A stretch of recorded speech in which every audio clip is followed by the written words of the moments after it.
នាវាចម្បាំងកងទ័ពជើងទឹកសហព័ន្ធរុស្ស៊ី3គ្រឿងចូលចតនៅផែខេត្តព្រះសីហនុលោកត្រាំសម្រាលបន្ទុកពន្ធលើរថយន្តក្នុងកិច្ចព្រមព្រៀងពាណិជ្ជកម្មបរទេសលើកដំបូងនៅពេលនេះនាងខ្ញុំសូមជូនព័ត៌មានពិស្ដា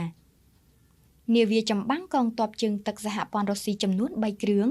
ដែលមាននាវិកជិត300នាក់បានចូលសម្ចតនៅកំពង់ផែស្វយ័តក្រុងព្រះសីហនុសម្រាប់ដំណើរទស្សនកិច្ចរយៈពេល4ថ្ងៃនៅកម្ពុជាចាប់ពីថ្ងៃទី28ខែមេសាដល់ថ្ងៃទី1ខែឧសភានាវាទាំង3គ្រឿងនេះទី1មានឈ្មោះ Reiki លេខ343ទី2ឈ្មោះ Hero លេខ339និងទី3ឈ្មោះ Ichengaនាវាចម្បាំងកងទ័ពជើងទឹកសហព័ន្ធរុស្ស៊ីទាំង3គ្រឿងនេះដឹកនាំដោយលោកវរៈនាវីឯក Alexei Ansisvorov នាយសេនាធិការនៃផ្នែកនាវានៅលើផ្ទៃទឹកកងនាវាប៉ាស៊ីហ្វិកនៃសហព័ន្ធរុស្ស៊ីជាប្រធានប្រតិភូនាឱកាសដំណើរទស្សនកិច្ចនេះលោកវរៈនាវីឯក Alexei Ansisvorov បានដឹកនាំគណៈប្រតិភូចូលជួបសម្ដែងការគួរសមជាមួយអាយុធមម៉ាងស៊ីណេតអភិបាលខេត្តព្រះសីហនុមេបញ្ជាការមូលដ្ឋានសមុទ្ររៀមនិងមេបញ្ជាការកងទ័ពជើងទឹកនៃកងយុទ្ធពលខេមរភូមិន្ទ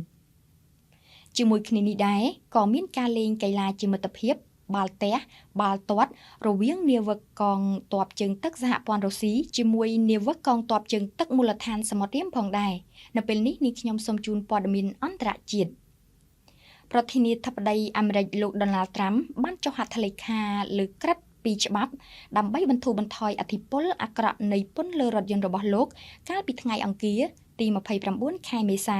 ជាមួយនឹងការផ្ដល់អាណត្តិទាននិងការសម្រាលបន្ទុកដោយមិនយកពន្ធផ្សេងទៀតបន្ថែមពីលើគ្រឿងសម្ភារៈរថយន្តហើយក្រុមពាណិជ្ជកម្មរបស់លោកបានសាទរកិច្ចព្រមព្រៀងដំបូងរបស់ខ្លួនជាមួយដៃគូពាណិជ្ជកម្មបរទេសជំហាននេះបានជួយបន្ធូរបន្ថយក្តីបារម្ភរបស់វិនិយោគិនមួយចំនួនអំពីគោលនយោបាយពាណិជ្ជកម្មដែលមិនទៀងទាត់របស់លោកត្រាំនៅពេលប្រធានាធិបតីរូបនេះទៅធ្វើទស្សនកិច្ចនៅរដ្ឋ Michigan ជាទីដែលមានឧស្សាហកម្មរថយន្តរបស់អាមេរិកជាច្រើនហើយក៏កើតឡើងប៉ុន្មានថ្ងៃប៉ុណ្ណោះមុនពន្ធគ្រឿងបន្លាស់រថយន្តនាំចូល 25% ថ្មីចូលជាធរមាន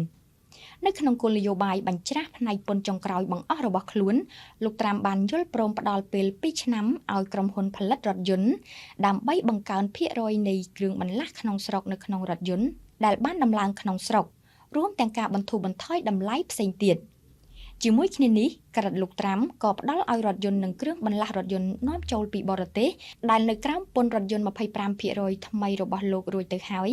និងមិនជាប់ពន្ធ 25% ផ្សេងទៀតដែលបានដាក់ដូចជាពន្ធដែកថែប